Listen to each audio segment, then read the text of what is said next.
Welcome to the Inbound Logistics video podcast series presented by Inbound Logistics Magazine and Xometry. Today, we will focus on the impact of ongoing disruptions across supply chain and manufacturing sectors and how businesses adapt and evolve to meet those challenges. Joining us are Mike Short, President of Global Forwarding at C.H. Robinson, and Jeff Ackel, CEO of Sigma Thermal. And here's our host, Amy Roach. Thanks, Jeff. Mike, Jeff, welcome. Thanks so much for joining us today. Yeah, thanks for having me. Yeah, thanks for having me as well. Absolutely. Excited to jump in and talk about all things disruption. But before we get there, if you would, Mike, I'll start with you, but each just give us a brief overview of your company and your role there at the firm. Sure, thank you. So C.H. Robinson's one of the world's largest logistics companies. We work with companies around the world. We work with them to reimagine their supply chains, advance freight technology, and solve any of their logistics needs. So we do ocean, we do air, we do rail, we do truck transportation, customs, and much more globally. In North America, we're the largest freight broker, truck freight broker. And I'm the president of Global Forwarding of C.H. Robinson. And I have the honor of leading a team across the globe. And I've been in the industry for about 27 years. Great. Okay, Jeff, tell us a little bit about Sigma Thermal. Yeah, sure thing. So Sigma Thermal designs and manufactures large industrial heating equipment. So think like refineries, chemical plants, all different types of manufacturing, power plants. We design and manufacture and provide that equipment. We also provide field services and spare parts for that equipment. So we're active, very active in North America, South America. We also have an office in the Middle East that supports a lot of our Middle East business, as well as our business in the Caspian region, a little bit in India and Pakistan as well. So we're not quite on every continent, but pretty close. Great. Well, I'm excited to have the two different perspectives from the manufacturing side, from the supply chain side, and lots of great synergy. Again, our theme is disruption. And, unfortunately, disruption is kind of the new norm. It's take your pick. We have, port strikes, Red Sea disruption, drought in the Panama Canal, wars, extreme weather. We have election coming up that has potential for disruption. So again, it's kind of the new norm, and I'm anxious to hear from both of you. Mike, we'll start with you again. What would you say are the primary disruptions impacting global forwarding? And then Jeff, for you, the primary disruptions right now that you're dealing with in the manufacturing sector and specific to thermal. So Mike, if you want to start, that'd be great. Sure, thanks. So the one thing is that people don't think about is looking at, we have the luxury of looking at the full picture of a disruption and how that can cascade down your supply chain. So something that may happen halfway across the world can really affect your supply chain, even if you're not involved in that. So all the events that you mentioned are definitely on our mind. I would add to that supply chain shifts, the geopolitical environment. They definitely play a role in impacting the market and the balance of supply chain and demand. I've seen a lot of disruption. It does seem inevitable that there is going to be disruption every year. It is coming fast and furious. What makes it significant difference for shippers when disruption happens is being able to look across their entire supply chain. So whether that disruption is a drought in the Panama Canal or labor disputes, you need to have that flexibility and insight into what changes you can make inland at the port or in the ocean and air is critical. So as an example, recently the U.S. port strikes that were all over the news that shut down the U.S. East Coast. Granted, thankfully, it didn't last very long, although it may not be over since it is delayed until January. But, we work with our customers to make sure that we're looking at their entire supply chain to look for solutions. And we look beyond just their supply chain, and we look at the data, and that data tells a story in which we can actually go after being predictive in avoiding some of those disruptions. An example of how we could do that is we had a customer that was had freight leaving out of the East Coast, and one of the carriers actually canceled the sailing out of that port, and we then took that container, railed it across to the West Coast, and were able to get it out. And those are the types of things that we do to make sure that we're looking at the entire picture when we bring in solutions. Okay, great. Yeah, I think that entire picture aspect is really key. Jeff, can you talk a little bit about how that applies on your side? Yeah, I mean, we are right in the middle of exactly what Mike's talking about. We actually use C.H. Robinson. They're one of our providers. And, going back obviously to the pandemic when we had some substantial supply chain disruption, I think, I don't think people were as concerned about the port strike as they should have been from a supply chain disruption perspective that had the potential to be very significant. And yeah, I mean, we see it show up in our projects and with our customers. If we can't get our products or our components landed, if we can't get our materials landed and in our hands, we can't build anything. There's even, beyond port disruptions, we had fairly recently, our insurance carrier canceled our policy to cover freight through the Red Sea. Mm-hmm. And that's we have an office in the Middle East, and we build equipment over there as well, and that's causing us to have to, look for different insurance solutions for the freight that was going through that area, or find different ways to get that equipment in and around basically the south of Africa to get it to where we need it to go. And yeah, those are significant disruptions. And if you want to add to that, you mentioned the election.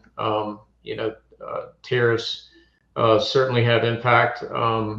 There's a whole world of there's a whole world of TikTok that has very just recently become very engaged in tariffs, which I find pretty funny.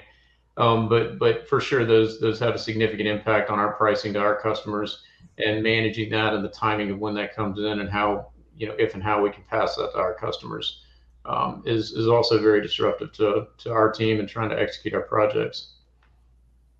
Yeah, absolutely. And I think what unifies all of these different things is that idea of uncertainty. So, that is obviously going to factor into all of these different disruptions. There's an uncertainty around what will happen, when will they happen.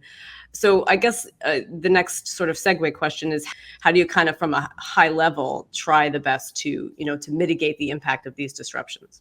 I'll take that. So, specifically with C.H. Robinson, we have a flexible operating model. We're asset light.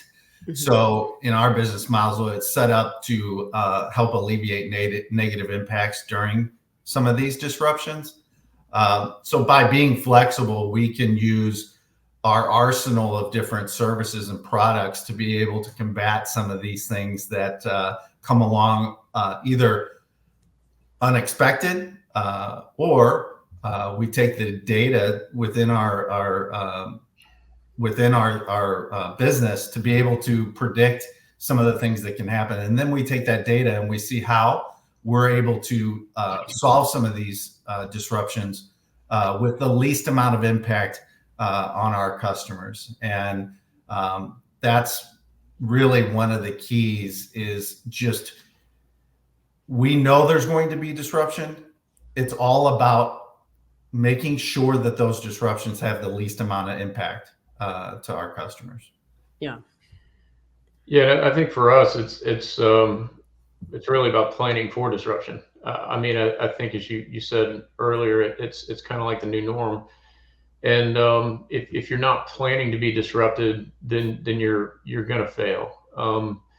So to give you, maybe just like a quick example, when we're looking at supply chain, if I, buy steel materials, whether it be pipe or plate or any kind of raw materials like that, if we are proactively seeking to expand our supply chain, and in some cases looking to shorten that supply chain, if we're traditionally buying those materials from Eastern Europe or Southeast Asia, we may be looking to Mexico and trying to try and take some of that risk out of the supply chain, minimize the impact. The other thing we have to do, which is, it's a bit unfortunate, but it is the reality, is we have to communicate that with our customers. If we cannot guarantee certainty, or if we can't be guaranteed certainty, then we can't guarantee certainty. And that means that we have to commercially bake that into, our contracts and how we do our business, because the world is a more uncertain place, and that, ultimately trickles all the way down to the consumer.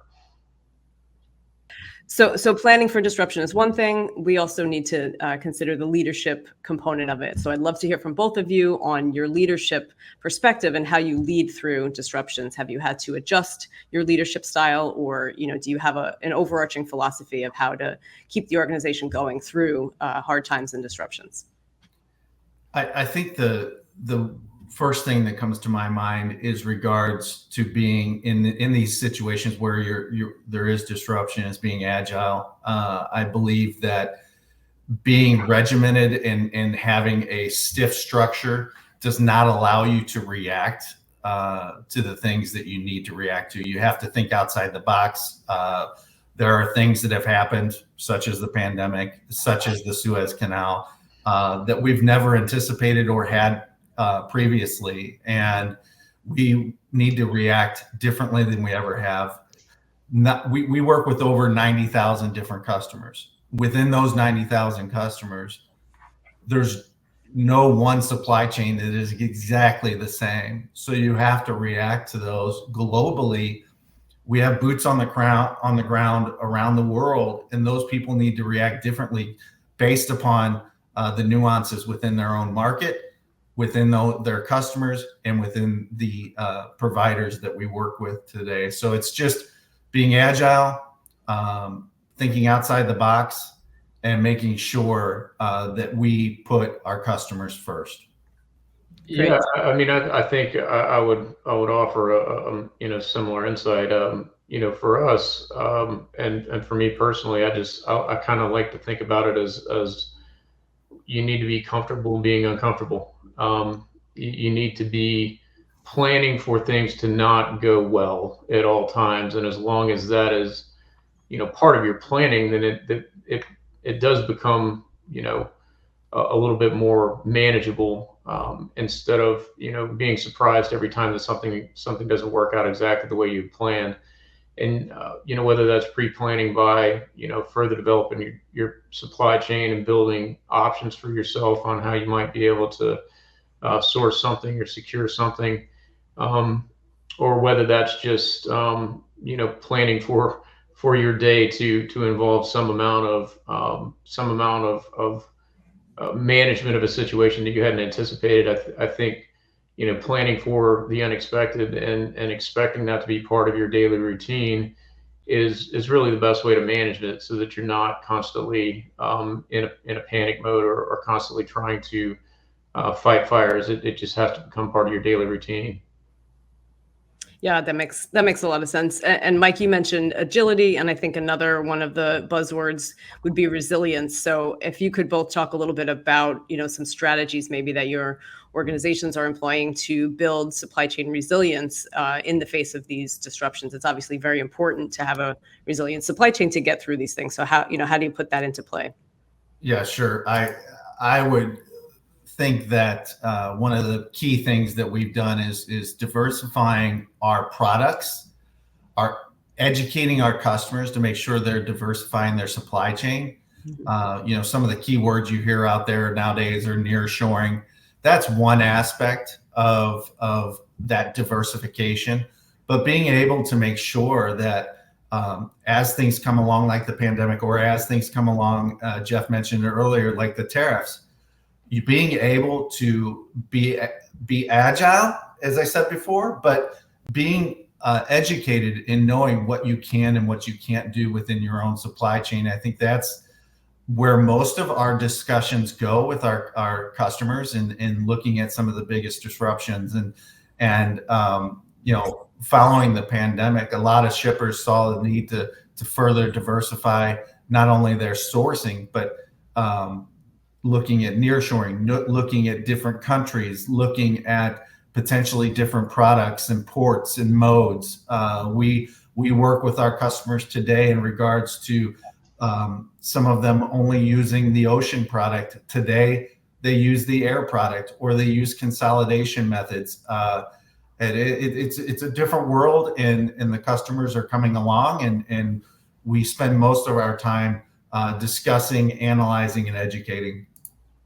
Yeah, I mean, I'll add on to that. I think for sure communication with the customer and really having them understand what their options are and what their options are not in a very honest way is one of the best approaches.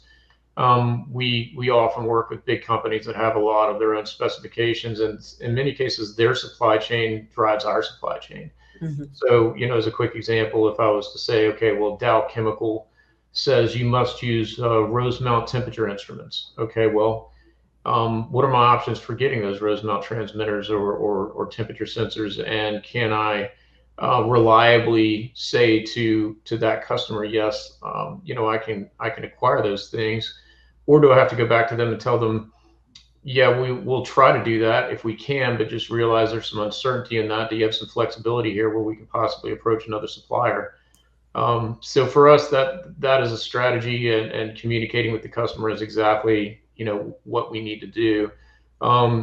He mentioned nearshoring as well, and that's certainly another approach where we are proactively in many types of products that we buy looking for suppliers in the United States, in Mexico, and Canada to try and shorten those supply chains. And then I think I mentioned this a little bit earlier, but just making contractual allowances for that uncertainty so that you don't convey something that you can't achieve, I think is a really important thing to making sure you don't put yourself in a position where you literally can't achieve what you promised, not due to lack of effort, but just because it physically can't happen. Yeah, great insights there. Okay, I want to switch a little bit. Let's talk about technology. Obviously, like all things today, technology plays a big role. And I'm curious to know from both of you how you use technology to mitigate and navigate through disruptions. Mike, we keep picking on you first. So Jeff, do you want to start this one?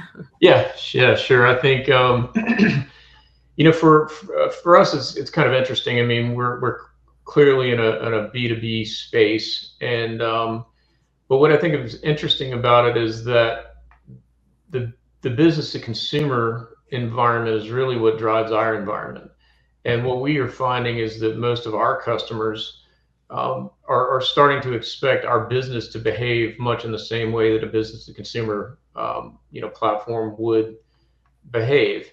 And whether that's having a web interface where you can quickly log in and check the status of your project, or look at photographs, or if it's I want to order parts, or I want to request field service, what we're finding is and I'll kind of preface this by saying, if you just assume for a second that the products and services we have are good products, and that's not really a factor in competition amongst our company and our competitors. The company that's best able to serve the customers in a way that they expect to be served is the company that's going to win.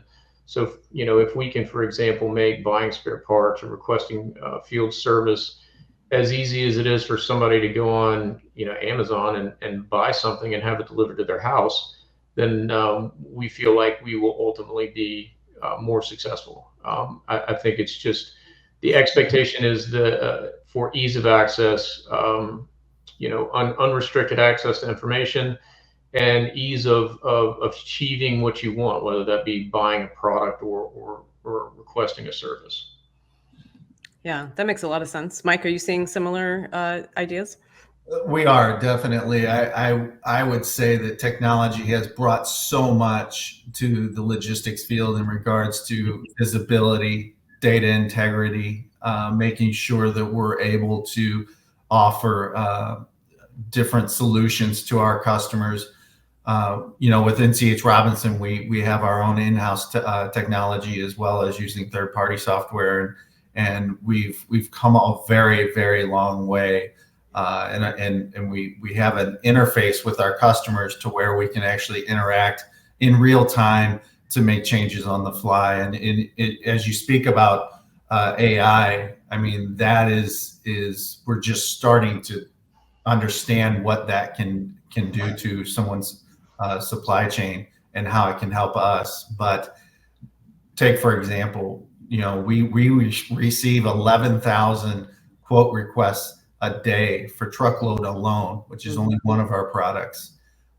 Today, we answer those quote requests within 2 minutes and 13 seconds. And that's something that just never happened before. And not only is that happening, you take that AI and you see that it's actually making some of those mundane tasks that our people did not want to do, and it's making them happen faster and making the data accurate as the data we receive. So it's come a long way. We're just scratching the surface, and it's exciting to see what the future holds.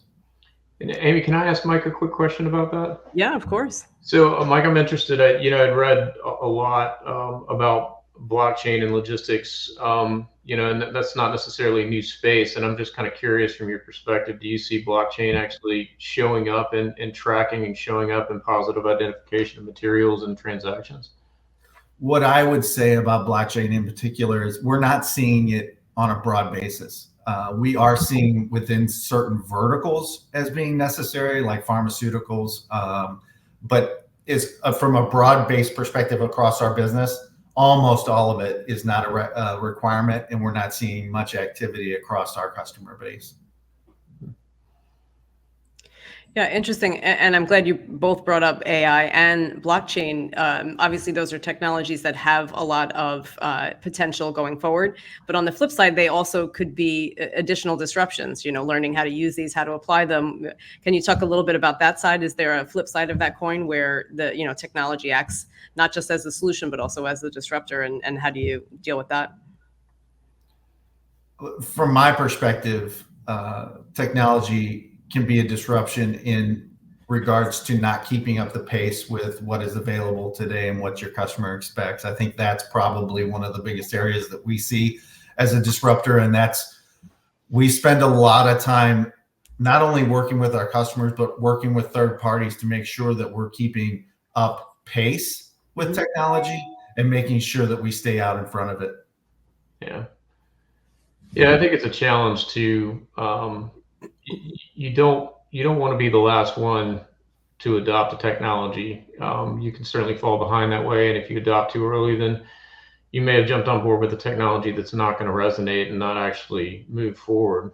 But I would say from my perspective, I think overall technology is a good thing. I think there's more good than bad. I'll give you one bad example that we've seen quite a bit of, and this has really been going on for the last several years, but it's gotten particularly bad recently, is fraud. And just the ability of people, especially with social media now, and the kind of the integration with social business and social media, like LinkedIn, for example, the ability of bad actors to gather significant information about your company, your personnel, and use that to develop very, very well-planned, I would call them deep fraud attempts to, extract money out of companies by, posing as an accounting manager or posing as a vendor. And if you combine that together with, hacking emails and getting into accounts, it really, for us in particular, we've had a lot of challenges in the last year, and it's actually gotten to where we actually spend a significant amount of time in our AP and AR, and have had to add a lot of processes to manage that so that we don't fall victim to it. Sure. And Mike, I would imagine your shippers are very concerned about that also. Can you touch on that a bit for us? Sure. They're worried about the disruption, but they're worried about the next new thing coming down the road. And it's hard to predict for sure. And today you're starting to see layers of disruption It's not one single event. So I believe that it goes back to being flexible. It goes back to making sure that you're as educated as you possibly can around some of these disruptions. But I think that ultimately, throughout those layers, making sure you're managing the entire supply chain from end to end to make sure that not one thing will affect something else in a negative way. And I think that that's key as well. Okay, great.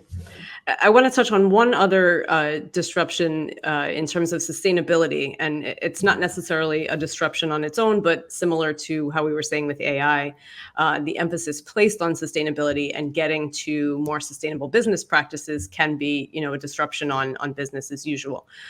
So if you could touch on, whether you see that as a type of disruption and how you are, managing through that, I would love to hear that from both of you.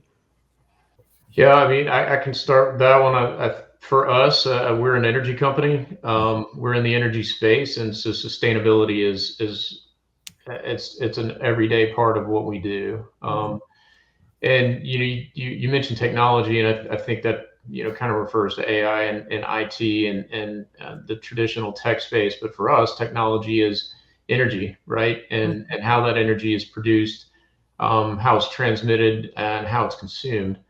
And so we are very much always watching trends in sustainability and paying a lot of attention to development in the energy space, looking at where technology is going in that space, because we have to respond to that in our products. I think at the same time, we also have to be realistic and a bit agnostic with respect to where that technology is. I mean, we don't sell products unless customers buy those products. So, as much as we might want a certain energy technology to be prevalent or for, power plants or, to adopt a certain type of technology or for a chemical plant to be more efficient, if they're not willing to buy that and willing to engage, then we can't sell it.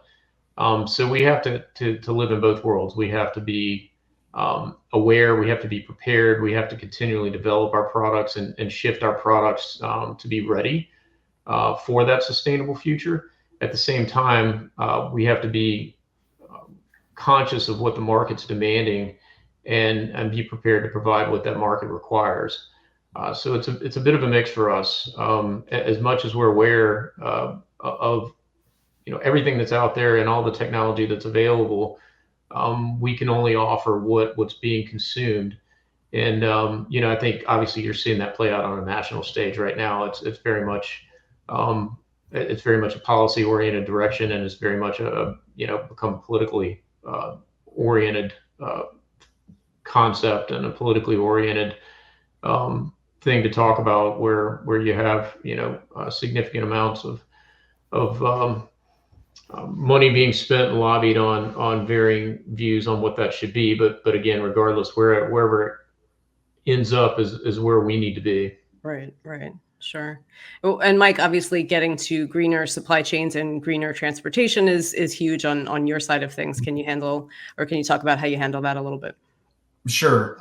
Yeah, what Jeff mentions is similar to what we hear from most of our customer base. I mean, sustainability is no longer a nice to have; it's a business necessity, and Jeff touched on it a little bit there. But it's important, for companies to understand their supply chain emissions at the very least.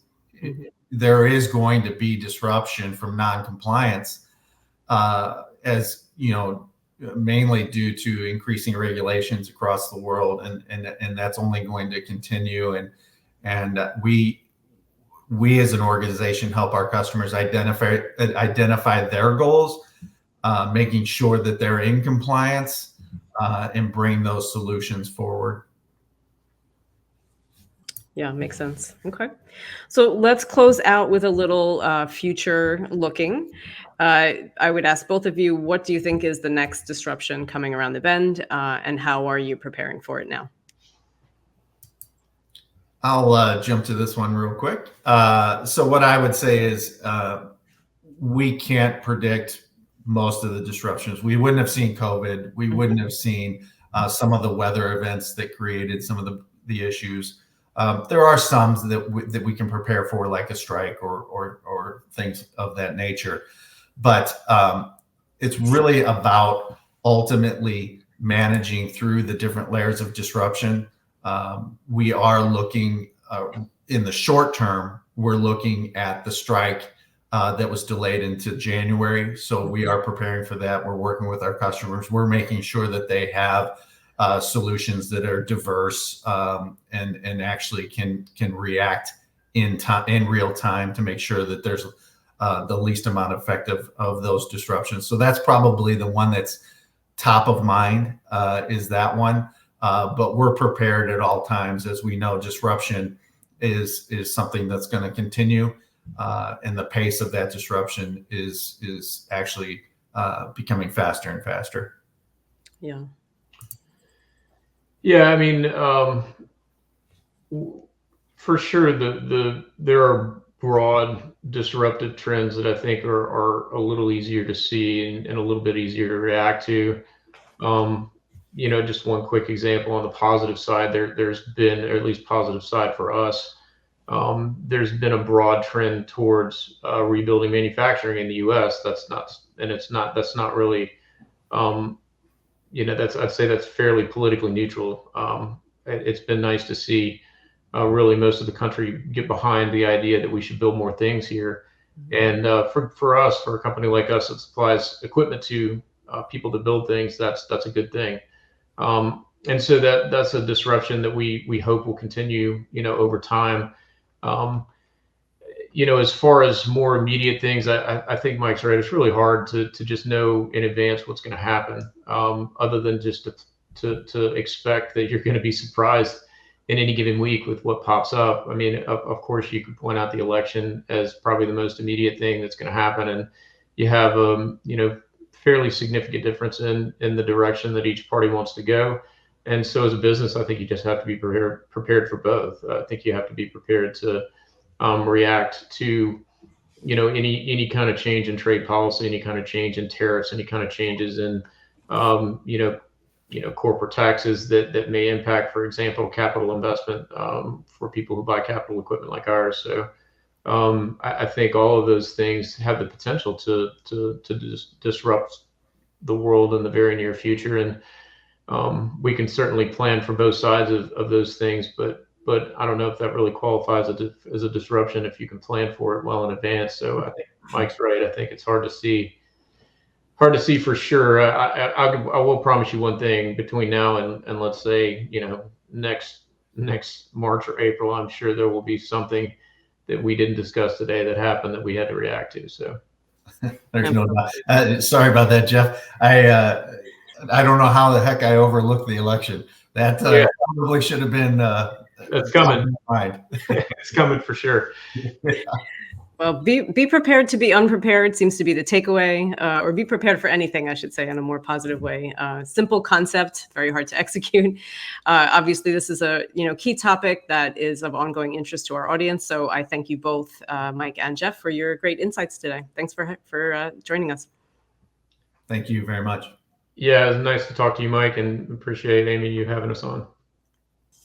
Thank you for watching this Inbound Logistics video podcast. For more episodes, go to www.inboundlogistics.com. Thank you to Mike Short and Jeff Ackel. Thank you for joining us here on the Inbound Logistics video podcast.